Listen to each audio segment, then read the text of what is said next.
Hey guys, what's going on? Sherman here. What you see before you are Spyderco's first two flipper knives, and also two of my favorite knives in my collection. The one on the top here, everybody knows the Spyderco Southard flipper, with the collaboration with custom knife maker Brad Southard. One of my absolute favorite knives. This one probably never leave my collection. I love it. Fantastic knife. Great execution of Spyderco's first flipper. And this one on the bottom, of course, here again, everybody knows, is the Spyderco Domino. It's been a while in the making. I've wanted this knife since I saw the prototype pictures. Just kind of now got around to it. I've actually had this for a couple of months. I'm just not getting around to doing the review. This has been pretty much my primary carry, though, for the past few months. This and a couple other knives here and there, but primarily this has been in my pocket. This is just a fantastic knife. This is Spyderco's second flipper, designed by Eric Glesser, Sal Glesser's son. And it's just a fantastic EDC knife. I think anybody who owns this will agree. I haven't heard anybody talk negatively about this knife yet, anyway. Now, they offer this in two different versions. They offer it in the normal black carbon fiber, like my model, and they offer it in a blue. Both are about the same price. One's not a sprint run that I know of. I don't think the blue's a sprint run. But just an excellent execution of a flipper here again. Spyderco does things right. And this knife is no exception. I got this from Knife Hog. Awesome knife website, guys. I kind of just discovered them a couple of months ago, and I picked this up. You know, I think they're fairly new into the scene, but they make a ton of videos. You know, they do a ton of their own reviews. Just really cool videos. They do also some knife laws by the state. Like, I think they've done every single state now, and they'll list off all the knife laws up to date for your state, which is really cool. So definitely check out their Facebook page. I'll post a link down there in the description to their Facebook page and their website. Yeah, just go check them out. But anyway, I'm just gonna go ahead and give you guys all the technical specs right off the bat. I've been trying to do that in my videos lately. Just kind of get that out of the way. You know, kind of like the boring stuff, you know. That's the stuff people want to know. Blade length is 3.13 inches. The cutting surface is going to be a little bit less than that, obviously, because you do have that deep forward finger choil. But please forgive my chickens. They're extremely loud. Makes videoing very difficult. But overall length is 7.68 inches. So it's not a huge knife, as you can see in my hand. And I'll do a couple of size comparisons here in a second. So it's not a huge knife, but it's also not a very small knife. They have a new version now called the Dice, and it's a smaller version of the Domino. And the weight on this is 4.2 ounces. So, in my opinion, it's kind of a lightweight. You know, that's about standard. Yeah, I'm good with 4 ounces, but then again, I carry knives that are, you know, 8 ounces. So, weight is not an issue to me. Let me give you guys a good close-up look. Of course, you can see this is a titanium frame lock, media blasted, which is basically like it's like a sandblasting with a stone wash. Very attractive. It is the exact finish that they used on the Southard, actually, and the Techno. So you guys, if you own either of these knives, you're going to be familiar with this finish. Very attractive. Love the darker look of the titanium. It has the Spyderco's classic hourglass-shaped black clip. The difference is, though, this one isn't powder-coated. This one is almost like blued, like the bluing on a gun. So not that probably makes any difference to you guys. Just thought I'd throw it out there. 4-way positional clip, too. So left, right-hand carry, tip up, or tip down. This side, which is, I don't know, it's been kind of a hit or miss for a lot of people. This is, they're calling it the cubic checked carbon fiber. This is the carbon fiber laminate, so it's a thin layer of carbon fiber over G10. I do not care whatsoever if this is not 100% carbon fiber. Some people do. That's their prerogative. I don't care. I like the look of carbon fiber. I don't need to know that it's 100% carbon fiber. Not an issue for me. It is textured. If you guys are familiar with the the Sage models, the Sage 1, which is the carbon fiber, it is textured. I don't know if you guys will be able to tell on camera. You can hear my fingernail. So it is textured, which is nice. It offers a good amount of traction. It almost feels like it's a light G10. Not that textured, but it is. It's very nice. It's not completely smoothed and polished. Now the design of the carbon fiber is what throws a lot of people off. You can see it's very cool. It's almost like holographic.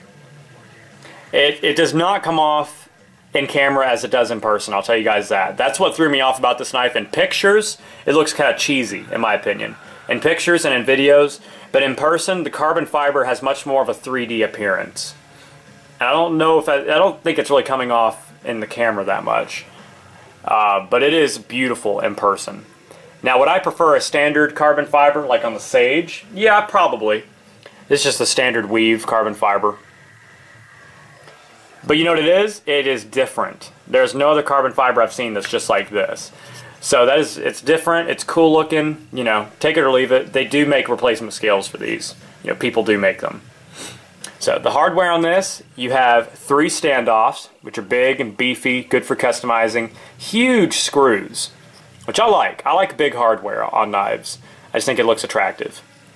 So the 3 standoffs, and then you have your big tube space. You have your tube for a lanyard hole, which I love that Spyderco does that. So it's good for lanyards. You know, they don't get cut up by the blade. Standard. You got the double pivot screw like Spyderco does a lot. Very attractive looking. Let's open that blade. The flipper tab, very nice. You do have a little bit of a relief cut, kind of like a beveling, not beveling, but just kind of like a relief cut right there. Perfect to put your finger right there. There's a couple different ways you can do this. I know a lot of flippers are proprietary, certain way you have to do it. This one you can rock straight back, almost like a caressing, kind of like I talked about with the Boke or Quaken. I guess you could call that almost like a light switch is more like this, but you can do it like that. I like placing my finger right there in that little cutout right there, up against the flipper and full straight back a lot of times. But mostly what I do is I push button, which is where this really shines. You kind of put your finger on the tip there and just push straight down. That's when this blade flies out. So it is a good flipper. Good design, good detent on this knife out of the box. You just get that solid thunk. It just sounds really good. On this knife, it features Spyderco's captive ball bearing washer system. It's kind of like Kershaw's KVT. It's not IKBS, it's not KVT. Spyderco has their own system, but it's just the stainless steel ball bearings inside of a plastic race. So you have the captive ball bearing system, which is really nice. It makes this knife pretty dang smooth. It's not as smooth as I think it could be. I don't know if it's partially due to the fact that the blade is ground so thin. It's a full flat grind, so it's not a whole lot of weight to push the blade back into the handle. But it's definitely not as smooth as I think a ball bearing knife should be. It's not as smooth as even my Sage, which is just phosphor bronze bushings. You can see the difference in that and this. Also, I think it's partially due to the detent is extremely strong on this knife, so I may have to modify it a little bit. Be careful doing that, guys. But the detent is very strong, which does make it a great flipper. So that is the upside of that. Now, as you flip it out, the flipper almost disappears into the handle design. A lot of people don't like seeing that flipper. I don't know why. But anyway, it does feature the ball bearing, the captive ball bearing system. It has an internal lock bar, or an internal blade stop, sorry. I don't know if you guys will be able to see it right there. It's an internal blade stop, so it has a channel cut out of the blade, which makes the blade stop when it needs to, in both ways. Which is kind of cool. You don't see it. It allows the flipper to come up as far as they want. They don't have to put, I don't have an example here to show you guys, but they don't have to put the flipper behind the blade stop or even, you know, in front of it or whatever. Or they have to be behind it. But so you're not limited to design that way. So it's all internal. That's really cool. Another thing this knife is cool. Another thing that's cool about this knife is that it has a stainless steel lock bar insert. So what that does is that it makes the locking surface of this knife stainless steel instead of titanium. So you get the titanium back frame, but a stainless steel locking surface, which is going to make wear a lot less. So that'll really extend the life of your knife. Titanium is going to wear quicker. That's just the facts. Now, something like on the Southard, it's just titanium on stainless steel, but the lock bar face has been carburized. So they added a layer of carbon to it, which made it almost on the same level as stainless as the steel.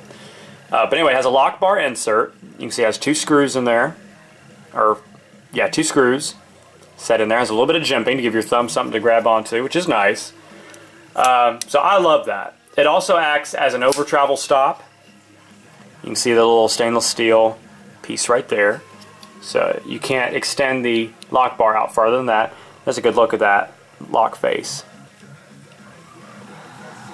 Let me show you guys the tang, the geometry. Very nice. No wear. No wear. There's no wear anywhere. The edges of the frame and the scale are both beveled or chamfered. Very nice. It looks good. Aesthetically, that is pleasing to me, and it's good for comfort. Ergonomics are great on this knife. Jimping, not so much. Let me give you a close-up of the blade. Love those grind lines. They do satin finish very well. So full flat ground leaf-shaped blade, classic Spyderco. Blade steel on this is CTS XHP, same as the Techno. Great blade steel, great edge retention, razor sharp right out of the box, what you can expect from Spyderco. Tip is very sharp.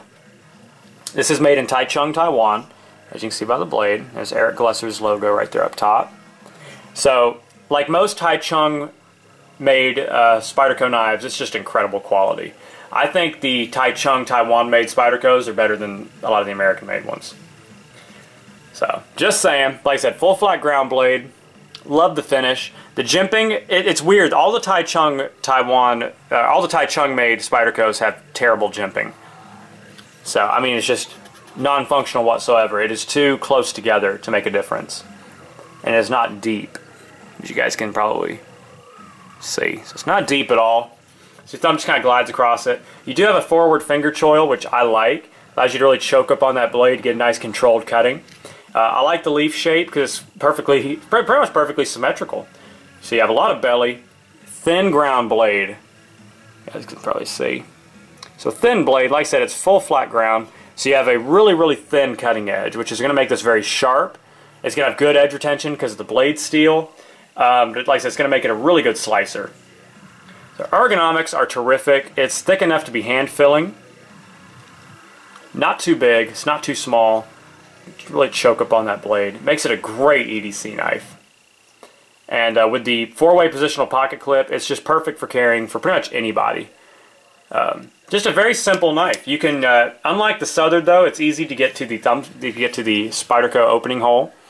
Now, why they didn't set it back or set this little hump back further, I'm not sure, because some of the hole is covered up a little bit. It's just not very symmetrical. The hole should be in line with the finger choil there. So aesthetically, it just kind of bugs me, but you can get your thumb in there and deploy it with the thumb hole if you want. But it's a flipper. That's what it's supposed to be. You're supposed to use a flipper. You can middle finger flick. I'm guilty of doing that with a flipper.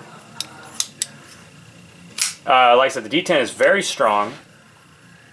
Let me show you guys. Just get sucked in. Blade centering is perfect, like with most ball bearing knives. There's absolutely no blade play, side to side or up and down, out of the box, and even still today, and I haven't really played with it. I haven't really adjusted it that much. I haven't had to. Excellent carry knife, though. It is the perfect size for me. It's easy to carry because, you know, there's nothing underneath there. It's a smooth surface up against that pocket clip. It's easy to carry. You know, like I said, it's a good weight, great blade shape. I love flippers. It's a really, just a fantastic knife. Retails for around $200 to $280. Just shop around a little bit. I've seen it a little bit cheaper, a little bit more. You know, y'all just have to shop around. Let me do a quick comparison to a very common knife, the Sage 1. A lot of people have been calling this knife the Sage Flipper because it is very similar. It is very similar in design. Design and size. The Domino is going to be a little bit bigger than your Sage, but you know they're pretty similar. Both have the leaf-shaped blade. The Domino has a little bit more of an acute point, which I like, and I think the blade is a little bit thinner. And I already showed you guys next to the Southard. Let me just do it again though. The Southard's going to be around the same size yeah, the Southard's pretty much the same size as the Domino. But like I said, the Domino is just an incredible knife. It is great for Spyderco's second flipper. And of course now they have a few more they've come out with this year and a little bit later of last year. Just love this knife. I can't recommend it more. It is just, it's pretty smooth. Like I said, it could just differ from model to model. Mine's not as smooth as I think a flipper could be, but it's still pretty smooth. Lockup is perfect. No, like I said, no blade play. You get the peace of mind of knowing that it's stainless steel on stainless steel for your locking, for your lockup. It's just a great knife, and for the price, I don't think you can beat it. Spyderco just makes a really good value. So anyway, guys, hope you enjoyed this video. Definitely go and check this knife out, and check out Knife Hog. Great site. I think they're definitely worth your support, and I'll definitely continue to support them. So, like I said, go check this knife out. If you have any questions on this knife, just leave them in the comments box, guys. All right, hope you have a great rest of your day. Stay safe, stay sharp, and God bless. Sherman 614, peace.